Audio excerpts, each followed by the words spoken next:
Hello बच्चों, the social express में आप सभी का स्वागत है। कैसे हैं आप सब? जैसे कि आपको पता है, हमने सिक्स्थ क्लास का एनसीईआरटी की हिस्ट्री का थर्ड टॉपिक स्टार्ट कर रखा है। हाफ लेसन पहले हो चुका है, हाफ आज करवा रहे हैं। यहाँ तक कर लिया था हमने कच्चे माल की खोज में। कच्चा माल या तो यहीं पे मिल जाता था, प्राकृतिक रूप से मिल जाता था, या जो नहीं मिलता था उसको बाहर से मंगाया जाता था। तो हम आयात निर्यात कैसे होता था हड़प्पा सभ्यता में, इस पे आज चर्चा करेंगे। देखिए, आगे करते हैं। यहाँ तक हमारा हो गया था। बहुत ही इम्पोर्टेंट क्वेश्चन बनेगा यहाँ पर कि कौन सी चीज़ें आयात होती थी, कौन सी निर्यात होती थी, ये क्वेश्चन बनेगा। और छोटे क्वेश्चन भी बनेंगे इसमें कि कौन सी चीज़ें कहाँ से मंगाई जाती थी। आयात का टॉपिक जरूर होगा। देखिए, हड़प्पा के लोग तांबे का आयात संभवतः आज के राजस्थान से करते थे। राजस्थान के कौन सी जगह से करते थे? खेतड़ी से तांबे का आयात करते थे। यहाँ तक कि पश्चिम एशियाई देश ओमान से भी तांबे का आयात किया जाता था। यानी कि भारत के पश्चिम की साइड उस टाइम पे जिसे ओमान बोलते थे, उस देश से भी आयात किया जाता था तांबे का। कांसा बनाने के लिए तांबे के साथ मिलाई जाने वाली धातु टिन का आयात आधुनिक ईरान और अफगानिस्तान से किया जाता था। यानी कि यहाँ कांस्य युगीन सभ्यता थी, ये पहले ही बताया था। तो यहाँ पर कांसे से ही औजार वगैरह भी बनते थे। उसके कांसा बनाने के लिए दो धातुएं चाहिए, तांबे और टिन। दोनों को मिलाकर कांसा बनाया जाता था। इसलिए टिन का आयात कहाँ से होता था?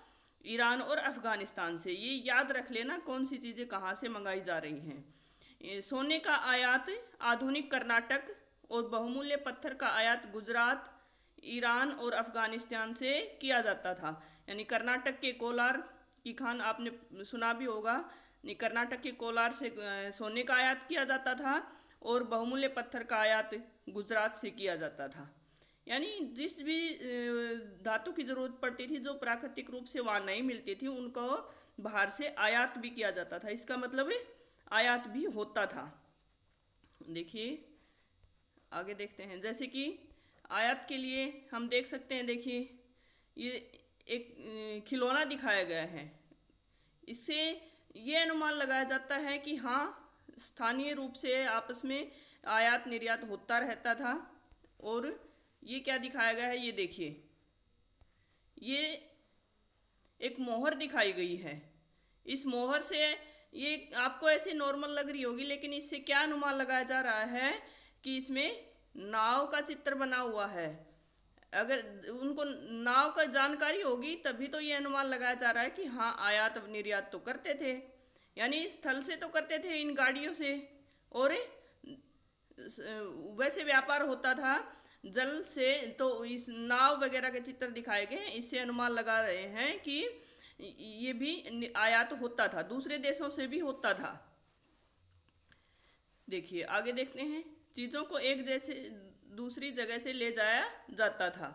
यानी ये अभी तो फिलहाल कोई प्रमाण नहीं है, लेकिन इस तरह की वस्तुओं के चित्र वगैरह दिखाए गए हैं, इससे अनुमान लगा रहे हैं कि ऐसा होता था। अगर यहाँ पे नहीं मिलती थी ये वस्तुएं तो शायद बाहर से मंगाई जाती होंगी। देखिए, आगे देखते हैं। नगरों में रहने वालों के लिए भोजन। नगरों में रहने, नगरीय सभ्यता तो थी ही ये। तो इसमें यहाँ पे रहने वाले लोगों के लिए भोजन कहाँ से मुहैया होता था? लोग नगरों के अलावा गांव में भी रहते थे। नगर तो थे ही ज़्यादा, लेकिन गांव भी थे।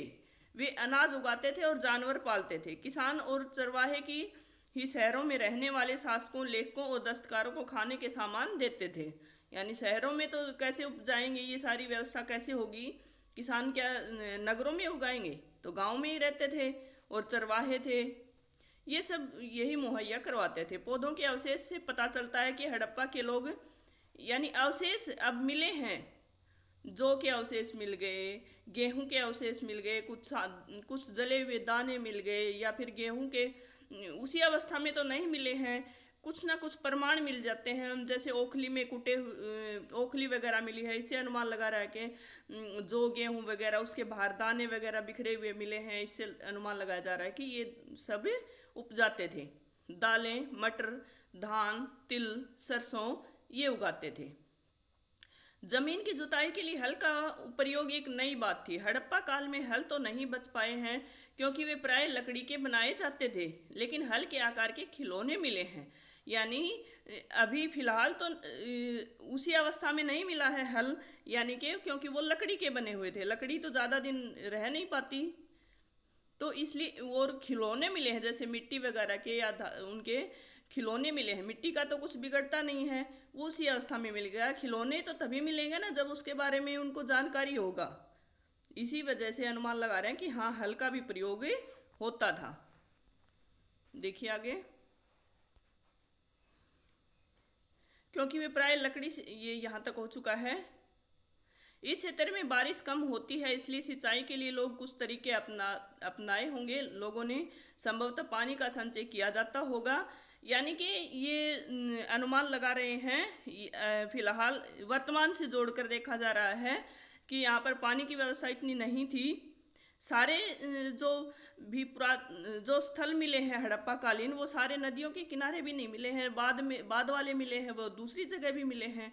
तो ज़रूरी नहीं है कि वो नदियों से ही सिंचाई हो जाती थी, तो हो सकता है सिंचाई का प्रबंध करते होंगे।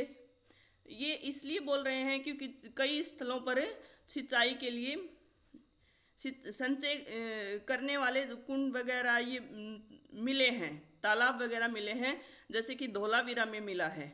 उसे देखकर अनुमान लगा रहे हैं कि वहाँ पर सिंचाई भी होती होगी। हड़प्पा के लोग गाय, भैंस, भेड़ और बकरियां पालते थे।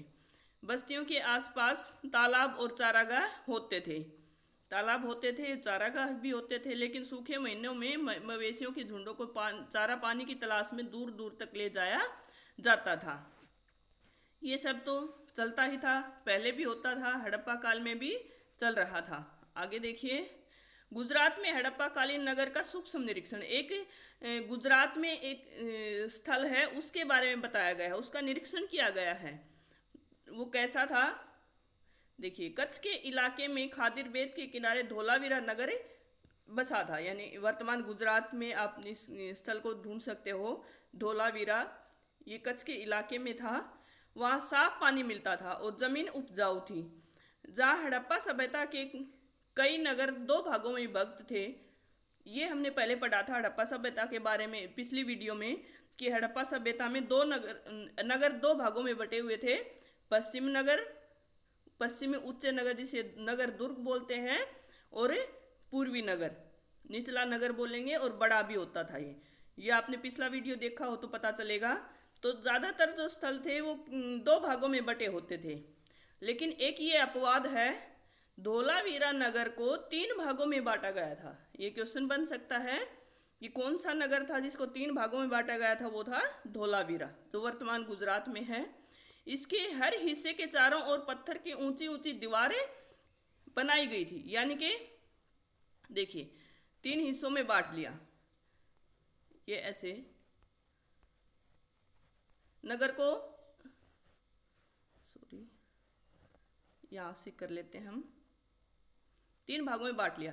हर एक भाग के बाहर ऐसे 4 दीवारी बनाई होती थी, और वो भी पत्थर से। ऐसे 3 भागों में बांटकर इनके चारों ओर फिर से एक दीवार बनाई जाती थी। तो इसको 3 भागों में बांटा गया है, बाकी सभी को 2 भागों में बांटा गया है। और क्या विशेषताएं थी इसके देखते हैं। इसके हर हिस्से के चारों ओर पत्थर की ऊंची ऊंची दीवार बनाई गई थी। इसके अंदर जाने के लिए बड़े बड़े प्रवेश द्वार थे। इस नगर में एक खुला मैदान भी था जहां सार्वजनिक कार्यक्रम आयोजित किए जाते थे। ये इसके कुछ प्रमाण मिले हैं, अवशेष हैं, अच्छी अवस्था में नहीं है लेकिन हैं, मिले हुए हैं, कुछ प्रमाण मिले हैं। यहाँ मिले कुछ अवशेषों में हड़प्पा लिपि के बड़े बड़े अक्षरों को पत्थरों में खुदा पाया गया है। यानी यहाँ पर एक अभिलेख भी मिला है जिसके ऊपर हड़प्पा लिपि में बड़े बड़े अक्षरों में पत्थरों पर लिखा गया है। यानी ये भी क्वेश्चन बनेगा, सबसे बड़ा अभिलेख लिखावट हड़प्पा काल में कहाँ मिली है, वो भी धोलावीरा में मिला है। इन अभिलेखों को संभवतः लकड़ी में जड़ा गया था। यह एक अनोखा अवशेष है क्योंकि आमतौर पर हड़प्पा के लेख मुहर जैसी छोटी वस्तुओं पर पाए जाते हैं। ज़्यादातर लेख कहाँ पर मिले हैं, मुहरें मिली हैं, तो उनके ऊपर कुछ लेख मिलते हैं। पीछे दिखाया था हमने वर्गाकार आयताकार मोहरे थी, उनके ऊपर कुछ लिखावट मिली है तो उन्हीं पर लिखा जाता था, लेकिन यहाँ पर ये सबसे बड़ा अभिलेख मिला है। आगे देखते हैं। गुजरात की खंबात की खाड़ी में मिलने वाली साबरमती की एक उपनदी के किनारे बसा लोथल नगर ऐसे स्थान पर बसा था। ये भी गुजरात में है, गुजरात के बिल्कुल खंबात की खाड़ी की साइड, वहाँ पर एक लोथल, ये भी बहुत इंपॉर्टेंट नगर है। इससे कई क्वेश्चन बनते हैं। जहाँ कीमती पत्थर जैसा कच्चा माल आसानी से मिल जाता था। एक तो यहाँ पर कच्चा माल मिल जाता था, कीमती पत्थर मिलते थे। पीछे अभी आयात वाली वस्तुओं में देखा होगा आपने, दे रखा था कीमती पत्थर कहाँ से मंगाए जाते थे, गुजरात से। और लोथल कहाँ पर है, गुजरात में ही है। यह पत्थरों शंखों समुद्र के पास है, शंख भी मिलेंगे, पत्थर थे ही बहुमूल्य, और धातुओं से बनाई गई चीज़ों का एक महत्वपूर्ण केंद्र था। ये चीज़ें यहाँ पर मिलती थी। इस नगर में एक भंडार गृह भी था जहाँ पर स्टोर करके रख सकते हैं। इस भंडार गृह में कई मोहरे मुद्रांकन या मोहरबंदी मिले हैं, यानी मुद्रांकन या मोहरें मिली हैं, इसका भंडार मिला है, कुछ अवशेष मिले हैं। इससे अनुमान लगाया जा रहा है कि यहाँ से आयात निर्यात आसानी से होता था, उधर समुद्र भी लगता था।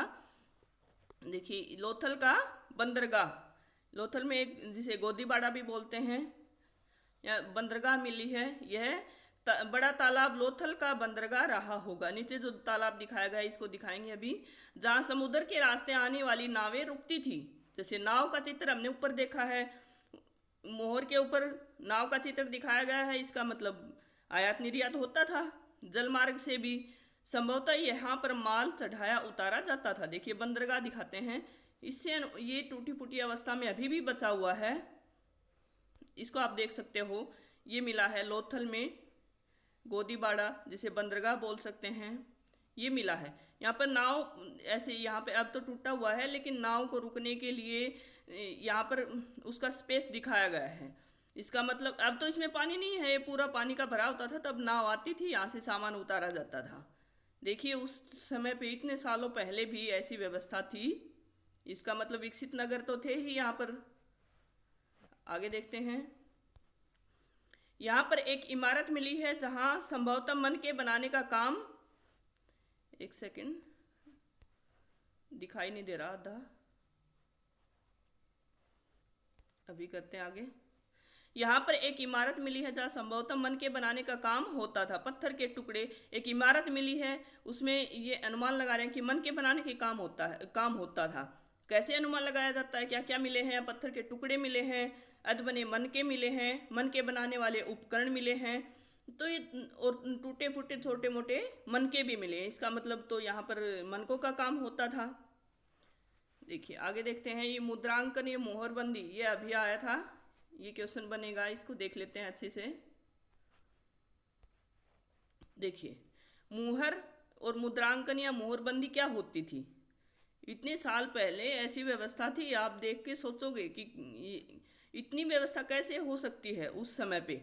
मोहरों का प्रयोग सामान से भरे उन डिब्बों या थैलों को चिन्हित करने के लिए किया जाता होगा, ये अनुमान लगा रहे हैं। जैसे गीली मिट्टी मिली है, उसके ऊपर ये देखिए ये चौकोर, ये मोहर का ठप्पा लगा दिया, इससे क्या होगा कि प्रूफ हो गया कि यहाँ किस जगह का ये सामान है, उसके ऊपर लिखावट है। उस टाइम पे अब तो लिपि पढ़ी नहीं गई है, लेकिन उस समय के लोग तो जानते थे ना आपस में, उस लिपि को, उस चिन्हों को आपस में जानते थे। तो क्या करते थे, जैसे एक थैला है, उसमें सामान भर दिया, उसको उसके चारों ओर मिट्टी, चिकनी मिट्टी चिपका देते थे और उसके ऊपर मोहर मार देते थे, यानी ठप्पा लगा देते थे, इससे कि कौन सा सामान किसने भेजा है ये पता होता था। अगर वो टूटी फूटी अवस्था में नहीं मिलेगा वो मोहर, तो इससे अनुमान लगेगा कि हाँ सामान से कोई छेड़छाड़ नहीं हुई है, कुछ सामान इधर उधर नहीं हुआ है, तो इससे ये प्रूफ हो जाता था। देखते हैं। मुहरों का प्रयोग सामान से भरे उन डिब्बों या थैलों को चिन्हित करने के लिए किया जाता होगा जिन्हें एक जगह से दूसरी जगह भेजा जाता था। थैले को बंद करने के बाद उन मुहरों पर गीली मिट्टी पोतकर उन पर मोहर लगाई जाती थी। मोहर की छाप को मोहरबंदी कहते हैं। वही है कि उसको गीली मिट्टी पोत देते थे, उसके ऊपर मोहर लगा देते थे, जिसे उसे ही मोहर की छाप को क्या कहेंगे, मोहरबंदी कहेंगे। अगर ये छाप टूटी नहीं होती थी तो यह साबित हो जाता था कि सामान के साथ छेड़छाड़ नहीं हुई है। यानी ये एक अच्छा संकेत था कि छेड़छाड़ नहीं होगी, इससे सेफ रहेगा सामान। देखिए आगे देखते हैं। सभ्यता के अंत का रहस्य।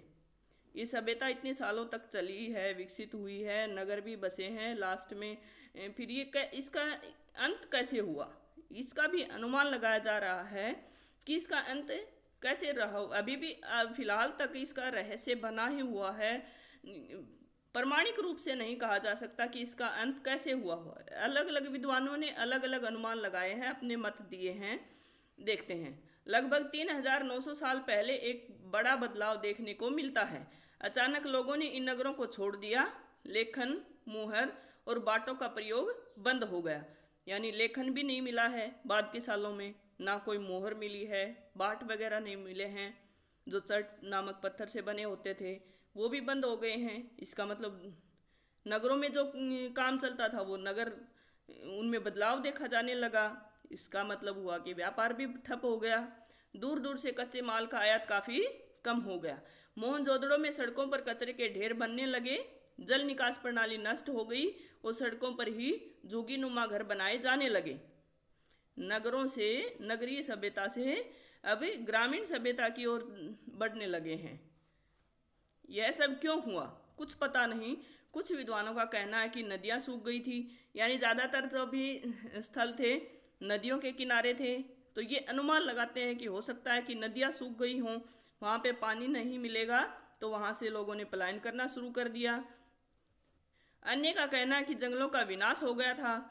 इसका कारण यह हो सकता है कि ईंटें पकाने के लिए ईंधन की जरूरत तो पड़ती थी। इसके अलावा मवेशियों के बड़े बड़े झुंडों से चारागाह और घास वाले मैदान समाप्त हो गए होंगे। ये भी अनुमान लगा रहे हैं कि मवेशियां तो पालते ही थे, ईंधन की जरूरत पड़ती थी, वो नहीं मिला होगा, तो और चारागाह और घास वाले मैदान समाप्त हो गए होंगे। कुछ इलाकों में बाढ़ आ गई, लेकिन इन कारणों से यह स्पष्ट नहीं पता कि सभी नगरों का अंत कैसे हो गया। बाढ़ तो कुछ इलाकों में ही आई होगी, ये तो नहीं है कि एक बार में सब जगह से आ गई। हो सकता है कि नदियों ने मार्ग बदल लिया। कई कारण बताते हैं, लेकिन प्रमाणिक रूप से नहीं कह सकते। इसमें विद्वान अपने अपने मत देते हैं। बाढ़ और नदियों के सूखने का असर कुछ इलाके में हुआ होगा। अगर बाढ़ को प्रमाण माने तो हो सकता है कि कुछ इलाकों में आया हो, सब जगह नहीं हो, तो इसको भी हम नहीं मान सकते पूरी पूरी तरह से। ऐसा लगता है कि शासकों का नियंत्रण समाप्त हो गया, यानी शासक वर्ग भी था वहाँ पर, वो उनका नियंत्रण समाप्त हो गया होगा। जो भी हुआ हो, परिवर्तन का असर बिल्कुल साफ दिखाई देता है। आधुनिक पाकिस्तान कि सिंध और पंजाब की बस्तियां उजड़ गई थी। यहाँ पर सिंध और पंजाब में जो बस्तियां मिली थी वो भी उजड़ गई थी, वो अब नहीं मिली। कई लोग पूर्व और दक्षिण के इलाकों में नई और छोटी बस्तियों में जाकर बस गए, यानी ग्रामीण सभ्यता की ओर विकास होने लगता है। तो इसके कई कारण हो सकते हैं। इसके लगभग 1400 साल बाद नए नगरों का विकास हुआ। बाद में नए नगरों का विकास होता है, उनके बारे में आगे अध्याय आएंगे, 5 और 8 में पढ़ोगे। इसके बाद में कौन सी सभ्यता विकसित होती है, कौन से नगर बसते हैं, देखिए आगे देखते हैं। अब इसके क्वेश्चन करते हैं। हो सकता है आपको लेसन समझ ही आ गया होगा, एक दो बार देख लें, अच्छी तरह समझ आ जाएगा, फिर क्वेश्चन सोल्व करेंगे। पुरातत्वविदों को कैसे ज्ञात हुआ कि हड़प्पा सभ्यता के दौरान कपड़े का उपयोग होता था? आप वीडियो को देखें, उससे पता लगेगा कि हमने कपड़े के प्रमाण भी देखे हैं, कहाँ कहाँ पे मिले हैं। एक तो तांबे और सोने को जहाँ पर स्टोर करके रखा जाता था, जिस बर्तन में रखकर ऊपर कपड़ा बांधा जाता था और ढक दिया जाता था, तो उसके अवशेष मिले हैं, यानी उसके चिपका हुआ मिला था, ये भी पढ़ा था हमने। और दूसरा एक पत्थर की मूर्ति दिखाई गई है, वो शॉल ओढ़ रखा है, सूती शॉल है, उस इसमें इसी में दिखाया गया है पाठ में। तो वहाँ 2 जगह पे कपड़े के प्रमाण मिले हैं। निम्नलिखित को सुमेलित कीजिए। एक सेकेंड, दूसरा क्वेश्चन सोल्व करते हैं। ये आयात वाला हमने जो पढ़ा था उसी में से क्वेश्चन बने हुए हैं। तांबा कहाँ से आयात किया जाता था? राजस्थान से, राजस्थान के खेतड़ी से। सोना अभी आया था, हमें पढ़ा था, कर्नाटक के कोलार से। टिन अफगानिस्तान से। अफगानिस्तान, ईरान का ऑप्शन नहीं दे रखा है तो अफगानिस्तान अकेला बोल सकते हैं। अफगानिस्तान से। बहुमूल्य पत्थर अभी 2 बार बता दिया है। ये कहाँ से मिलता था? गुजरात से। गुजरात के लोथल में भी मिले हैं बहुमूल्य पत्थर। ये हो गया हमारा सुमेल करने वाला क्वेश्चन। हड़प्पा के लोगों के लिए धातुएं, लेखन, पहिया और हल क्यों महत्वपूर्ण थे? ये तो है ही, धातुओं से ही तो बनाया जाता था, धातुओं का उपयोग होता था वहाँ पे। शिल्प का कार्य भी होता था, लेखन भी जरूरी था, मोहरों पर लेखन होता था, इससे आपस में लेन देन होता था, उसका प्रमाण होता था लेखन से। पहिए के लिए पहिए का प्रयोग क्यों होता था? स्थलीय रूप से व्यापार होता था तो गाड़ियों से होता था, तो पहिए की ज़रूरत होगी। हल जोतने के लिए ज़रूरत होती थी क्योंकि वहाँ पर गेहूँ, जौ, मटर, दालें, इनकी खेती होती थी, तो हल के खिलौना मिला है, तो इससे अनुमान लगाया जा रहा है कि जुताई का काम भी होता था। ये सब क्वेश्चन भी करवा दिए गए हैं। आशा करती हूँ आपको अच्छी तरह से समझ आ गया होगा, और 1-2 बार ज़रूर पढ़ लें, इससे पूरा लेसन कंप्लीट हो जाएगा। पीछे वाला वीडियो ज़रूर देख लें, इसके बिना आगे वाला समझ नहीं आएगा। इसलिए आपसे यही रिक्वेस्ट है कि अच्छी तरह से इसको देख लें और लाइक और शेयर ज़रूर कर दें। शेयर करने से ही सब बच्चे इससे लाभ उठा पाएंगे। धन्यवाद।